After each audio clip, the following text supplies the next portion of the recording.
How well does like what happened in It was outstanding, especially in the second, third. Not to say anything about the first, but the first was a hard period. They had some power plays. They had a 5-on-3.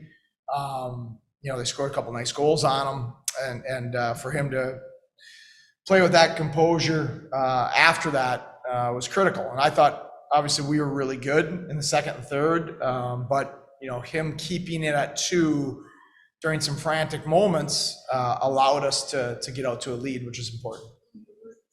kind of offensive production that you've kind of been waiting for the last month? Well, I mean, yeah, obviously you get 6 goals, you're happy with that. So, but what I like tonight is we've been talking a lot in the last few weeks, and probably even more so after Cleveland, that showing stuff on us, showing stuff on NHL teams, that we have to get to the inside.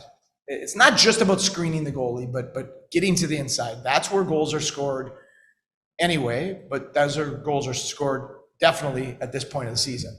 And I thought, Murray's goal was in the blue paint. Malone's goal was near the blue paint with a screen by Mersch. The Prisky's goal, Weisbach was standing on top of the goaltender with one of their defensemen.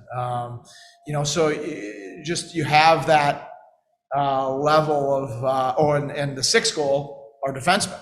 Like, talk about leadership by Ethan Prow, but Ethan Prow came through, was getting boxed out on a line rush, and worked his way back to screen the goalie on the 6th goal. So 4 of our 6 goals were goals that are only scored because you're going to the net and you're screening the goalie and you're doing those hard things.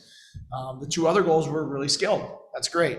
But if that's all we're going to rely on, then you're going to be stuck on 2 a lot of nights. And if you want to do that other stuff, you got a chance to get to 4, 5, or 6. When you look at the penalty kill, you were on it a lot in that third period. There were plenty of opportunities physically that Toronto had, but when it came to the momentum on the floor, it just never really turned in their favor. How do you keep a penalty kill going that dominant in the third period? Yeah, I didn't like the calls. I thought they were the amount of hooks and slashes they had on our hands were far more than anything we did in the third. So that was disappointing. But Mike Weber does a fabulous job with the PK. And I think it's been really trending in a good direction the last couple months. And I thought that he had them really dialed. Their power play, I think, is first in the league.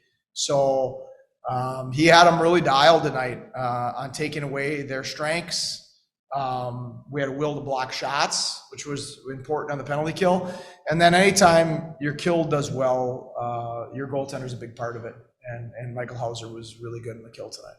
You were up 3-2. We made a couple saves right within 30 seconds on Blanese and McMahon, maybe midway through the second. I mean, that kind of, I don't know if it demoralizes them at all, but it certainly has to pick you guys up as well. It does, right? I think he made 2 or 3 in the second that were momentum turning type saves. Saves that if they score, maybe they tie it up, or maybe they get it to 4-3 instead of 4-2. And then I thought he had a few in the first 10 minutes of the third too, that again, they're a great offensive team. So I'm sure they came out in the third thinking we're going to go and score a bunch like they did last time they were in here and come back on us. And him not allowing any of those squeakers to go through and making a few big saves, all of a sudden the longer it stays 5-2 and then we get the 6th one, then you end up sucking the life out of them. If any of those go in, it starts to be a different game. You have Rosine blocking a shot, but it's already 6-2. I mean, that kind of awesome. Has to make a coach feel good. Yeah. We've been talking a lot about those things. This group has done those things a lot this year, but there's a price you have to pay to be a great team. There's a price you have to pay to be a great player individually. And that price in hockey it's a contact sport, and it's usually taking cross checks to get to the front of the net. It's blocking shots, taking a hit to get a puck out. Like, those are things that Isak Rosén and Kulik and Kisakov and those guys, that's never been part of their DNA before, right? Because they haven't had to. And for Rosie had a real tough first period. And then he was exceptional in the second and third.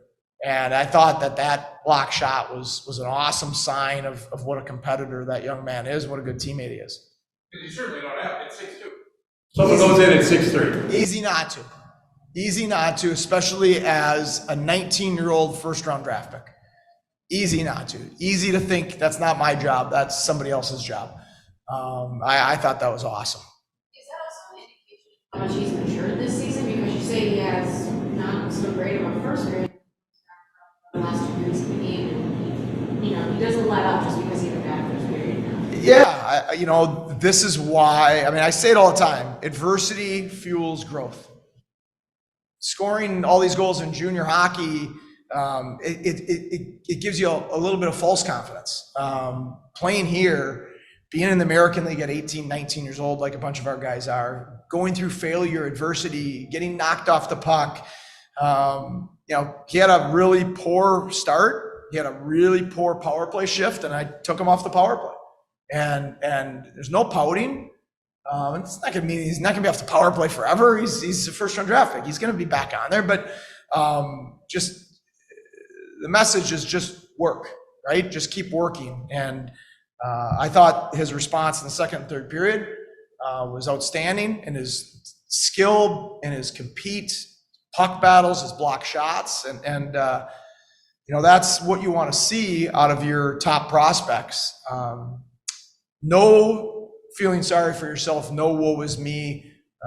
Coach took me off the power play. This stinks. Just keep working and competing.